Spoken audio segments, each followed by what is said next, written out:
Hello, সবাইকে welcome. আজকে দেখাবো অনার্স দ্বিতীয় বর্ষের অর্ডিনারি ডিফারেনশিয়াল ইকুয়েশনস বইয়ের চ্যাপ্টার 11।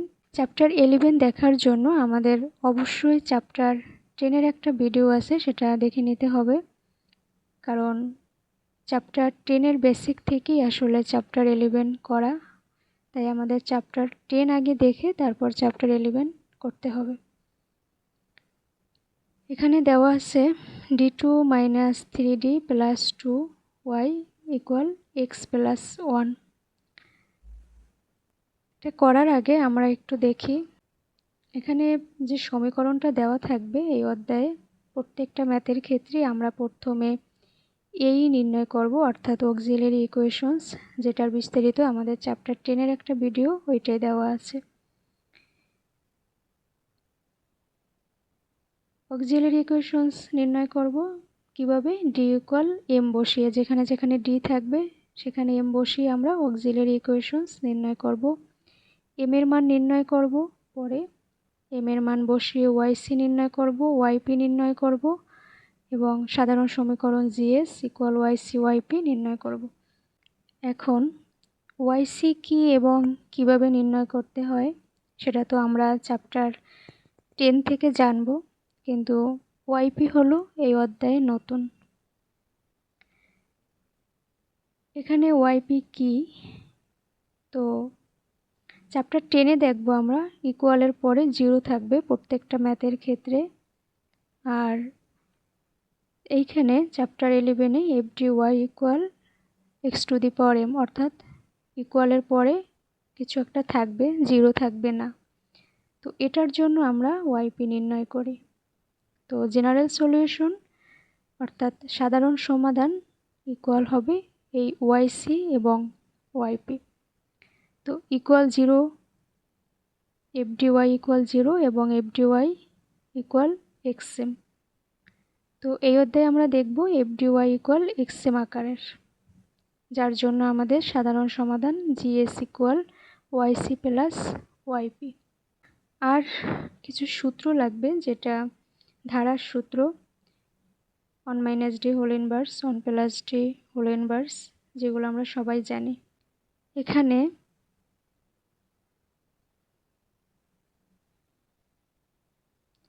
AE অর্থাৎ অক্সিলারি ইকুয়েশন, যেখানে d আছে সেখানে আমরা m বসিয়ে দেব। এটাই হলো অক্সিলারি ইকুয়েশনস বের করার নিয়ম। 2 = এখানে 0 বসবে। তো এখান থেকে আমরা m এর মান বের করব, তাই আগে মিডল টার্ম করি। m² - 2m - m + 2 = 0, m - 2 - 1 m - 2 = 0 থাকে হলো m - 1 m - 2 = 0। এখান থেকে আমরা m এর মান পাই m = 1 2। তাহলে এই m এর মান থেকে আমরা yc নির্ণয় করি। তো এখানে এই m এর মান বসিয়ে yc নির্ণয় করি। তো এখানে m এর মান আছে ভিন্ন ভিন্ন, 1 2। চ্যাপ্টার 10 থেকে আমরা জানি m এর মান ভিন্ন ভিন্ন হলে সূত্র হবে yc নির্ণয়ের, yc = a(m(x) + b(m(2x)। তো এখানে m1 হলো 1, m2 হলো 2, তাহলে হয় ae(x) + be(2x),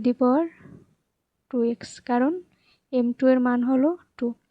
এটা হলো m এর মান যখন ভিন্ন ভিন্ন থাকবে এভাবে, তখন aem(x) + be(m(2x) এই সূত্র। এরপর আমাদেরকে yp নির্ণয় করতে হবে।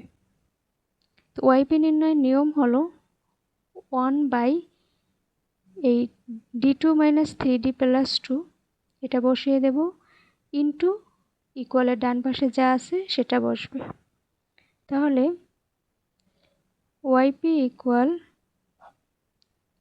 1/d2 minus 3d plus 2 into ইকুয়ালের ডান পাশে যা আছে সেটা বসবে। এখন আমরা চেষ্টা করব এইখান থেকে কোনোভাবে ধারার সূত্রগুলো নিয়ে যেতে। তার জন্য আমরা প্রথমে এই 2 কমন নেই।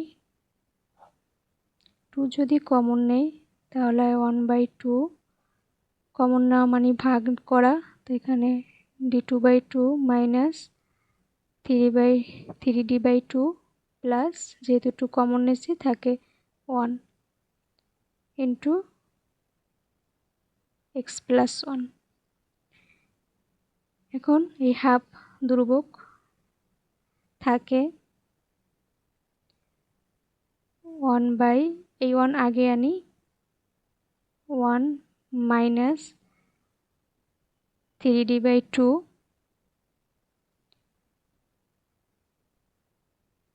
Plus d2/2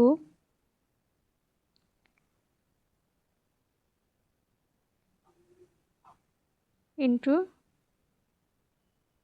x plus 1। এই লাইনটাকে আমরা সাজিয়ে লিখলাম। এখন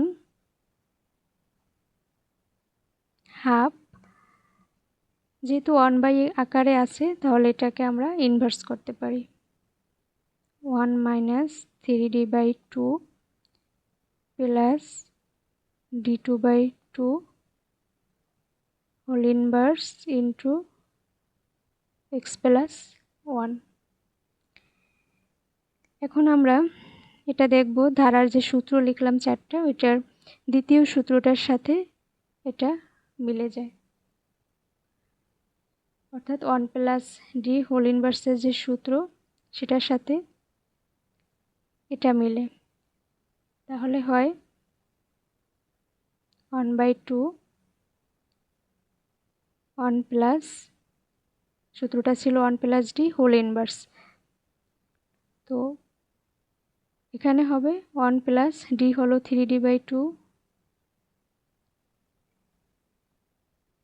ইন্টু এই x প্লাস 1। এখন এই x প্লাস 1 দ্বারা এটাকে গুণ করি, থাকে হলো x plus 1 plus 3d/2 x plus 1।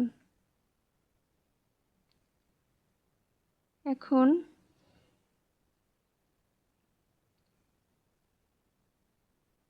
Half, এই ডি মানে কি আসলে?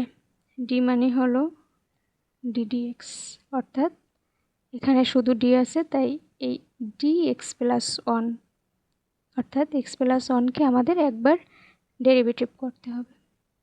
তাহলে থাকে x প্লাস 1 প্লাস 3/2, কারণ x এর জন্য হবে 1 আর 1 এর জন্য হবে 0।